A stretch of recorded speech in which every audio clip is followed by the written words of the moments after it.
संकटांवर मात करण्यासाठी, जीवनात समृद्धी आणण्यासाठी आणि आपली स्वप्न पूर्ण करण्यासाठी आता आपल्याला साथ देतील शुभरत्न। आर्थिक, प्रापंचिक, राजकीय आणि शारीरिक भरभराटीसाठी आजच आपल्या राशीचं शुभरत्न परिधान करा। 5 पिढ्यांपासून विश्वासाची परंपरा। शुभरत्न केंद्र AH मोतीवाला, नेहरू चौक, महाराष्ट्र बँकेसमोर, निपाणी। मोबाईल 09448 14 24 21। सिंधुदुर्ग जिल्ह्यामध्ये उद्धव बाळासाहेब ठाकरे गटाकडून खांदेपालट करण्यात आली आहे। जिल्हाध्यक्ष म्हणून आमदार वैभव नाईक यांच्याकडे जबाबदारी होती, ती जबाबदारी आता कणकवली विधानसभा मतदारसंघाची सतीश सावंत यांच्याकडे देण्यात आलेली आहे आणि या मतदारसंघाचे अध्यक्ष म्हणून त्यांची जबाबदारी आहे आणि त्यांच्याकडून आज आपण जाणून घेणार आहोत कशा पद्धतीने ही जबाबदारी असेल आणि कशा पद्धतीने पुढचं नियोजन असेल। नमस्कार सावंत साहेब। नमस्कार। सिंधुदुर्ग जिल्ह्यातील जिल्हाध्यक्ष म्हणून कणकवली विधानसभाची तुमच्याकडे जबाबदारी देण्यात आलेली आहे, काय नियोजन असेल, कसं पक्षवाढीचं नियोजन असेल तुमच्याकडे, काय सांगताय? आज सिंधुदुर्ग शिवसेना उद्धव बाळासाहेब ठाकरे ह्या पक्षाचे जिल्हाप्रमुख म्हणून कालच या ठिकाणी जबाबदारी माझ्यावरती देण्यात आलेली आहे। त्याबद्दल पक्षप्रमुख आमचे उद्धवजी ठाकरे साहेब, आदित्य ठाकरे साहेब, सन्माननीय ह्या मतदारसंघाचे लोकप्रिय खासदार विनायक राऊत साहेब आणि कुडाळ मालवणचे आमदार सन्माननीय वैभवजी नाईक, सन्माननीय भास्कर जाधव, सन्माननीय संजय राऊत, ह्या सर्वांचं या ठिकाणी मनापासून मी धन्यवाद देतो आहे। एक चांगली जबाबदारी आज शिवसेना जिल्हाप्रमुख म्हणून त्यांनी दिलेली आहे। पूर्वीसुद्धा मी शिवसेनेमध्ये असतेवेळी शिवसेनेच्या महत्त्वाच्या पदावरती काम केलं आणि तो अनुभव आज माझ्या पाठीशी असल्यामुळे आज त्यांनी माझी जी निवड केली आहे आणि मला आज एक लोकांची, सर्वसामान्यांची शिवसेनेच्या माध्यमातून सेवा करण्याची संधी प्राप्त करून दिल्याबद्दल पक्षप्रमुख आणि पक्षाच्या प्रमुख नेत्यांना आणि सन्माननीय खासदार ह्या ठिकाणी राऊत साहेबांचं या ठिकाणी मी मनापासून धन्यवाद देतो आहे।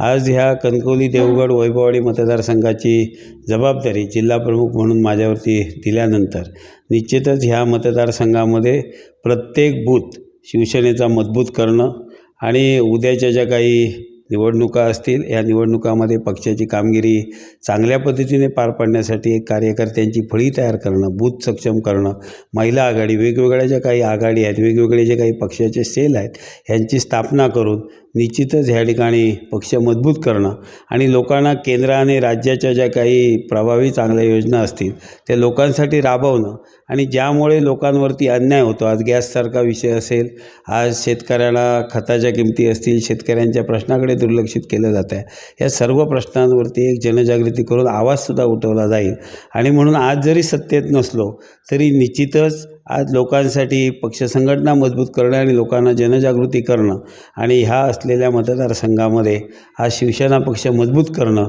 ह्या एका ध्येयाने प्रेरित होऊन ही जबाबदारी मी पार पाडण्याचा प्रयत्न करणार आहे।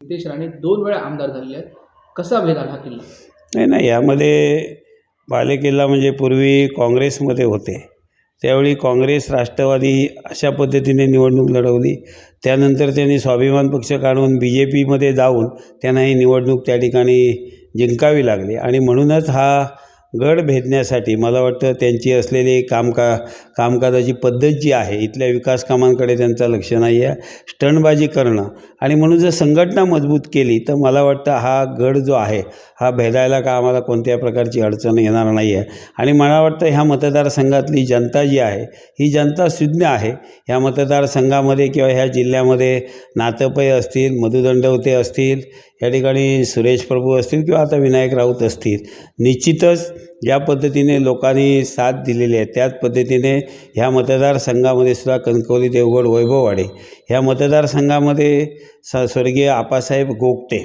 यांनी केलेले कामकाज किंवा ते भावलेले आमदार म्हणजे ते अजातशत्रू असे आमदार झालेले आहेत, कोणत्याही प्रकारचं पक्षीय राजकारण न करता त्यांनी काम केलेलं आहे, आपलेसे वाटत होते, कोणत्याही राजकीय विरोधकांनासुद्धा त्यांनी त्रास दिलेला नाही आहे। पण इथल्या आमदारांची कार्यपद्धती पाहिली स्टंटबाजीची, लोकांच्या प्रश्नाजवळ दुर्लक्ष जास्त आणि स्टंटबाजी जास्त, अशा आमदाराची जी आहे गड भेदण्यासाठी इथली जनताच मदत करेल आम्हाला। सामान्य शिवसैनिकांना काय सांगा? सामान्य शिवसैनिकांना निश्चितच त्यांच्या ज्या अडीअडचणी ज्या आहेत त्यांच्या अडीअडचणीला धावून जाणं ही सर्वसामान्य शाखाप्रमुख, बूथप्रमुख, गटप्रमुख यांची जबाबदारी असेल. यासाठी त्यांच्या जबाबदारीची जाणीव करून देऊ आणि आमच्या शाखाप्रमुख, गटप्रमुखांना केंद्र राज्याच्या वेगवेगळ्या ज्या योजना आहेत ह्याच्यासाठी भविष्यामधल्या येणाऱ्या 4 ते 5 महिन्यामध्ये आम्ही एक शिबिर घेऊ आणि आमच्या असलेल्या प्रत्येक शाखाप्रमुख, गटप्रमुखांना त्या योजनेची माहिती होईल. जेणेकरून जनतेला योजनेची माहिती होईल आणि निश्चित त्या पद्धतीने ह्या भागामध्ये संघटना मजबूत होईल आणि प्रत्येक शाखाप्रमुख ह्या ठिकाणी चांगल्या पद्धतीने लोकांपर्यंत ह्या योजना पोचवेल आणि त्यातनं संघटनेला बळकटी मिळेल.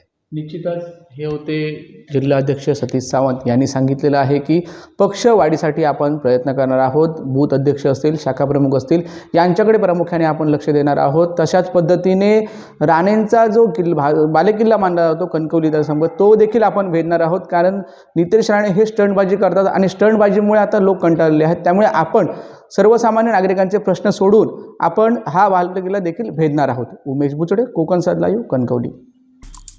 आमचे दिवसभरातले सर्व अपडेट्स, ताज्या घडामोडी आणि थेट लाईव्ह पाहण्यासाठी सबस्क्राईब करा, लाईक करा कोकणचं नंबर 1 महा चॅनल कोकणसाद लाईव्हचं YouTube चॅनल.